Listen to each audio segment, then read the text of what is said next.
Hello viewers, we're coming to you live from our main studio in Bakau. This is N24 News and I'm your presenter, Miduwa Ngum.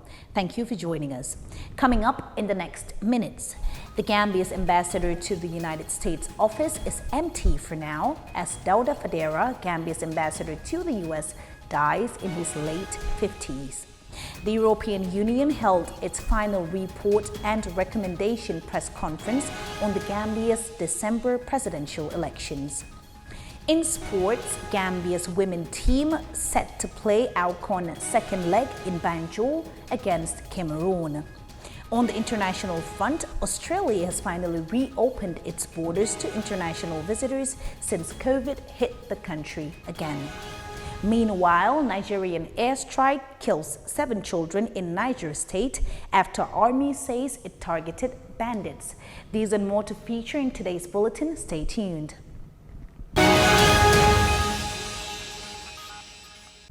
And we start the bulletin with the Gambia Police Force receiving equipment worth $20 million from its German partners to strengthen its bilateral relation and goodwill partnership. This comes to strengthen the Gambia Police Department as these equipment will help in the police duties. Alimatu Juf tells us more in this report.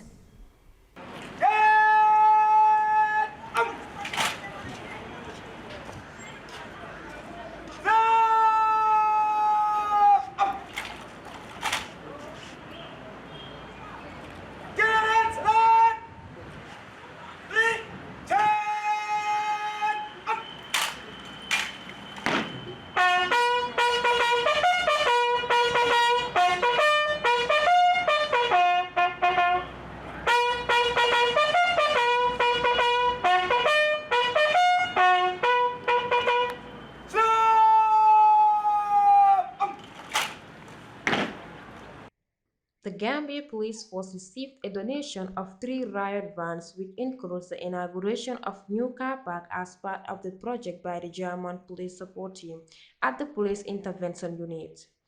The partnership of Gambia Police Force and the German Police Support Team came into effect as an agreement between the Ministry of Interior and the state of Baden-Württemberg in Germany. State Police Director Martin Figel said their team trained roughly 800 police officers since the project inception in 2018. He said the Gambia has benefited in field training such as public order management, criminal investigations, and sexual and gender-based violence. Investigation and sexual and gender-based violence. Until this day, we have invested over $96 million in our project. A big part of this amount is well spent on equipment for our colleagues in the Gambia. Because you need the proper tools so that you can execute the learned skills. Additionally, we just finished developing a curriculum draft during a GPST-sponsored workshop because basic training is really important to shape the future of police. Figel stated that they also dedicate the covered car park, which was built by PTS engineers and funded by GPST, another example of their partnership coming together and strengthening its relationship with the Gambia police. This year, Germany will invest about $45 million in buildings, equipment, and trainings for the Gambia Police Force. At this moment, the preparation for the trainings are already in progress. Our German trainer teams are looking forward to trainings in specialized intervention unit, traffic police, crime scene management, leadership management, community policing, and sexual and gender-based violence. Ibrahim Abba is the Assistant Inspector General of Police and spoke on behalf of the Inspector General of Police. Since the inception of this project 2 years ago, the Gambia Police Force has benefited and continue to benefit from several training and capacity building programs, such as public order management, traffic management, forensic science, the development of a curriculum for the Gambia Police Force, all conducted and coordinated by the German Police Support Team in the Gambia. Furthermore, they have provided endless equipment and material support to the Gambia Police Force, such as riot gears, forensic materials, unarmed aerial system, otherwise known as drones, and many, many other equipments. They have also renovated and refurbished the police training school. The support and assistance provided by the German police team has indeed improved the professional capacities and operational efficiency, particularly the Police Intervention Unit, PIU. The partnership continues to flourish since the agreement between two parties which was formed after the government came to power. However, this is not the first donation the Gambia police received from the German partners, as equipment are worth $20 million. Among the riot vans donated are 680 helmets, 10 tablets, 100 radios with equipment, 4 multiple radio charging stations. For N24 News, I am Animata Jove.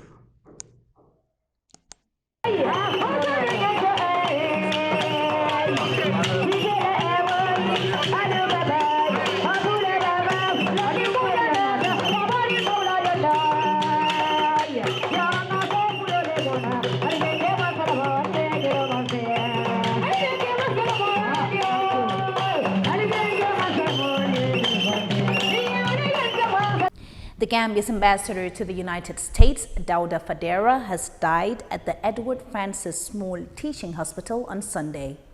Mr. Fadera was born in Kiang in Lower River Region and attended Muslim high school, graduating in the mid-1980s. He studied human resource management at Foureba College, University of the Sierra Leone at undergraduate level, and proceeded to do a master's degree in the United Kingdom. Fadera worked at the Ministry of Tourism, where he eventually became permanent secretary, a position he relocated with to the Personal Management Office, where he stayed until 2017. At the beginning of that year, he was appointed Secretary General and Head of the Civil Service, a position he held until 2019 when he was deployed to the diplomatic mission as ambassador to the United States. On Tuesday, the European Union held its final report and recommendation of the presidential December election for changes to the electoral, legal, and constitutional framework. Our reporter attended the event and here's more. The EU Election Observation Mission, which is the body responsible for observing elections in the Gambia, on Tuesday offers 20 recommendations for the Gambia authorities' consideration. Norbert Neuser, chief observer, said the mission recommends reforms in the area of challenges to candidate nomination and campaign finance. Of the Independent Electoral Commission are broad, while the capacity of the institution is very modest.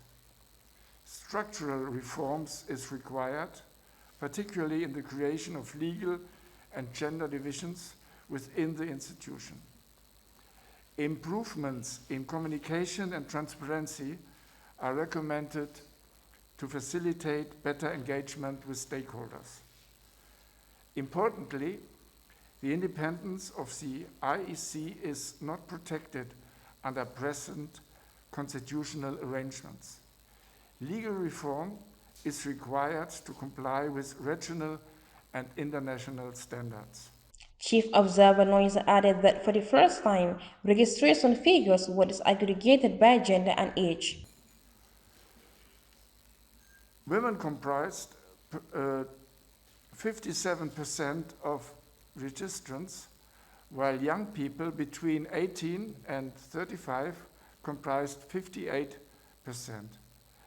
Registration was conducted within the 53 National Assembly constituencies.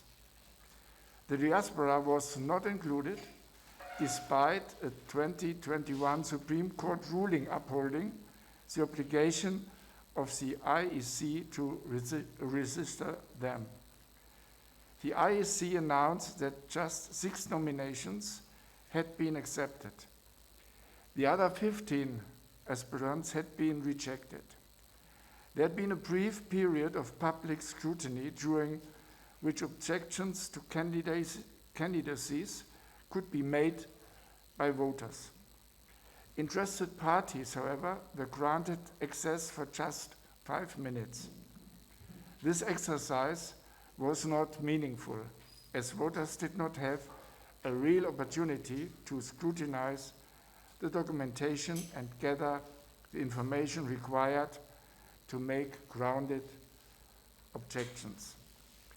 The presidential election took place in a competitive and vibrant campaign environment. Throughout the campaign, freedoms were largely respected and the campaign was peaceful without serious incidents of violence. Anne-Marie Bonovi is an electoral analyst. EC should publish election results without delay. The election results by polling station for the presidential election have not been published. There are no results on the IEC website disaggregated by polling station or constituency. People deserve to have access to that kind of information. So that's something that we think could be done retrospectively for the last election and certainly should be on the agenda of the IEC for the forthcoming election. It's about basic access to information. The EU EOM encourages bringing the legal framework, including the Constitution, the Criminal Code, and the Information and Communication Act, in line with the country's international regional commitments on freedom of expression. For N24 News, I am Alimota Diouf. And away from that story, we now head to the world of sports.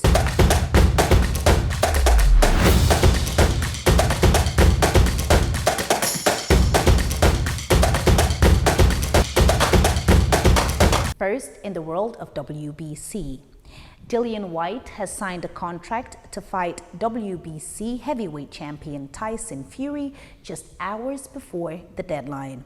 The fight is expected to take place on 23rd April, potentially at Wembley Stadium.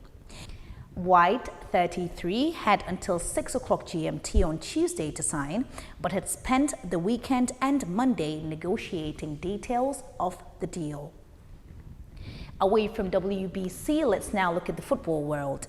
The Gambia women team is set to play against Cameroon in their bid to proceed and play in the Africa Women's Cup of Nations in a second leg tie. The Gambia were trashed by Cameroon in the first leg in Cameroon, but they played the second in Banjul on Wednesday, and here are more details from our reporter. It was an 8-0 thrashing when these two sides met on Friday in Cameroon. Now the teams will meet on Wednesday in Banjul, perhaps for the Scorpions to sting the indomitable Lionesses or miss out of the Africa Women's Cup of Nations to be played in Morocco. The Scorpions have since been motivated by different personnel, ranging from the Gambia Football Federation president. However, the players have vowed to rectify their mistakes after the GFF official website posted on its platform. Halima Froilan Hamilton and team captain Penda Ba spoke ahead of their clash with Cameroon. The country that we still need their support, motivation, courage. I always talk about this because it's very important. All we have to do is to rectify our mistakes. We learned new things already since we came back. So I think it's going to be a different thing. We learned a lot and we're going to make a difference. Inshallah, by Wednesday, things will change. It will not be like the first day. So we moved on. Obviously, it was a difficult match. We expect to learn a lot from it because there's very much to improve, and we've been preparing well in training for the upcoming second leg here in Gambia. And yeah, I think we are ready to strike back. Obviously, it's going to be difficult. Cameroon is one of the best teams in Africa, if not in the world. But I hope that everyone comes and supports us because that's what we need, and yeah. The 2020 Africa Women Cup of Nations, officially known as the Total Women's Africa Cup of Nations, was supposed to be the 12th edition of the Africa Women Cup of Nations, 14th edition if tournaments without hosts are included. The biennial International Football Championship organized by the Confederation of African Football (CAF) for the Women's National Team of Africa. For N24 News, I am Pafur Moskoria. Away from the AFCON and the latest happenings of sports, let's now look at the latest of the international.